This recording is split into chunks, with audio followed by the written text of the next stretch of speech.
The Samsung Galaxy Z Fold2 comes a year since the original Fold, and it's a huge change to say the least, pretty much fixing everything that was wrong with the original Fold. Side by side, the Fold2 has the larger footprint for sure, so you lose a bit of compactness you got with the original Fold. But while the original only had a 4.6-inch Super AMOLED cover display, so pretty much unusable for regular use, the 6.2-inch Super AMOLED on the Fold2 with that 25:9 aspect ratio makes a lot more sense. It's more usable, but with that bigger screen, it makes the Fold2 slightly taller as well. When closed, the Fold2 at 16.8mm is thicker than the original Fold's 15.5mm thickness, and the Fold2 also comes in at 282 grams, which is 19 grams heavier than the original Fold at 263 grams, and you do feel all of these differences in the hand, but we think these trade-offs are definitely worth it for what it brings.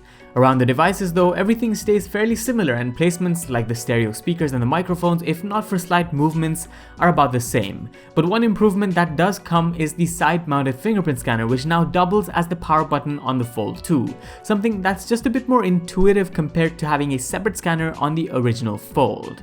And the trade-off with the compact feel in the hand that I talked about earlier though doesn't necessarily go to waste. The original Fold could be called the leader for foldable smartphones, but with that in mind, it didn't feel the most solid. The hinge felt fragile and loose, and there was no conviction about it, almost feeling like two separate parts. But with the Fold2, it's so much better. The new cam mechanism borrowed from the Z Flip is on the Fold2, and this takes up the overall user experience by a considerable amount, with the device feeling solid at all times. More so, you can take advantage of the Fold2's flex mode here, using it like a laptop, with certain applications also adapting to this mode, something that the original Fold just couldn't do well. We've spoken in length about the hinge on both devices, but let's take a look at both of them on the inside. The original Fold opens up to a plastic 7.3-inch dynamic AMOLED panel, which is still pretty good, but arguably a bit fragile and not as vibrant as the Fold2's larger 7.6-inch dynamic AMOLED 2X panel with ultra-thin glass and an adaptive 120Hz refresh rate. So you could say pretty much the majority of all of these upgrades have come on the inside display.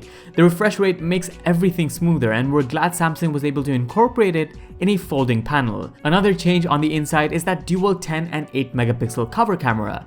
The notch housing that on the inside of the original Fold is thankfully gone, replaced by a 10 megapixel O-dot camera for a much cleaner look. As far as the display and the build quality is concerned, the Fold2 is a huge step up, but unfortunately there's still that crease which often disappears when in general usage, and perhaps if we're being a bit too greedy, some form of IP certification on the Fold2 would have really completed the experience. Of course, changes to the internals were pretty much expected with this being a generational upgrade, so while the Qualcomm Snapdragon 855 chip and 12GB of RAM combination is by no means a bad one on the original Fold, it is trumped by the faster performing Qualcomm Snapdragon 865 Plus and again 12GB of RAM. Both the smartphones come with 5G support, nano SIM as well as eSIM, and no microSD card expansion, coming with up to 512GB of storage, although only the 256GB variant of the Fold2 is available here at the moment, and it comes with the updated UFS 3.1 storage, making read and write speeds and general installation times for your applications slightly faster than the original Fold's UFS 3.0. On the software front, we're looking at probably the most identical experience, barring a few changes.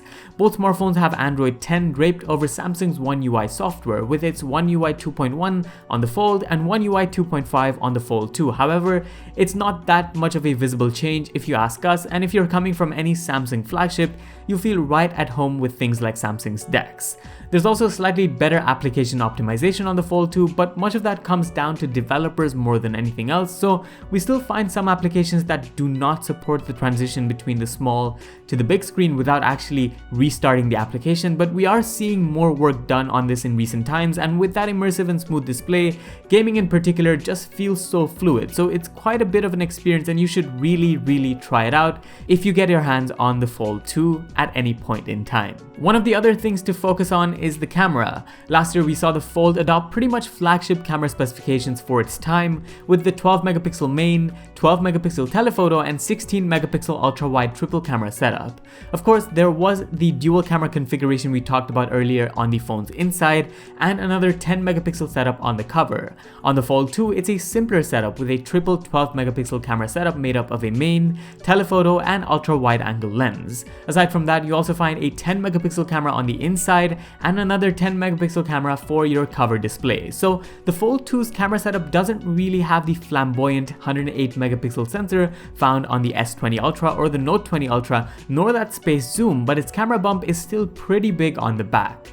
Now, we haven't had much time to compare both of these as much as we'd like, but here are some preliminary samples just to make a judgment. Something I do want to add though is that the Fold 2 gives users the option to use the main cameras for your selfies too, which improve the quality drastically, and you can play around with things like the ultra wide angle lens, which I found to be pretty amusing. As far as video is concerned, both smartphones can do 4K 60fps from the main lenses, toning it down to 4K 30fps from the front-facing or selfie sensors. For the battery too, we'll need to spend more time with the Fold 2 in depth, but as far as the numbers are concerned, it's a 4285 mAh cell on the original Fold, which is trumped by the Fold 2's 4500 mAh cell, but it uses the same two-part battery technology.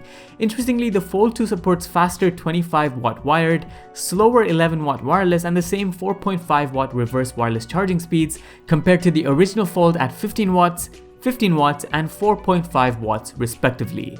But hopefully this video gives you a good account of all the changes, differences and variations between these two devices. Now of course the original Fold may be available to you for a lot less in terms of price at the moment compared to the Fold 2. However, considering where the original Fold was priced at when it launched, the Fold 2 brings more value for money, so if you're in the market for a purchase like this one, a premium smartphone, the Fold 2 definitely feels refined and not like a test project which the original Fold felt in many cases last year. That's about it for this one. Thank you guys for watching and do subscribe and like for more videos to come. This was Vaibhav and I'll see you in the next one. Adios.